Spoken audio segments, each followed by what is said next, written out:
நீங்கள் பார்த்து கொண்டிருப்பது நியூஸ் 20D தமிழ் உண்மை செய்திகள்.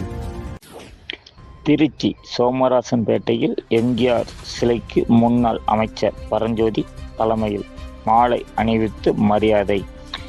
தமிழக முன்னாள் முதல்வர் அதிமுகவின் நிறுவனருமான எம்ஜிஆரின் 109வது பிறந்தநாள் விழாவை முன்னிட்டு திருச்சி சோமராசன்பேட்டையில் உள்ள அவரது திருவுருவச் சிலைக்கு வடக்கு மாவட்ட செயலாளருமான முன்னாள் அமைச்சருமான பரஞ்சோதி தலைமையில் மாலை அணிவித்து மரியாதை செய்தனர். பொதுமக்களுக்கு இனிப்பு அன்னதானமும் வழங்கப்பட்டது. நிகழ்ச்சியில் ஒன்றிய செயலாளர் ஜெயக்குமார், புல்லட் ஜான் மற்றும் அதிமுக நிர்வாகிகள், தொண்டர்கள் என திரளானோர் கலந்து கொண்டனர். செய்தியாளர் திருச்சி பஷீர்.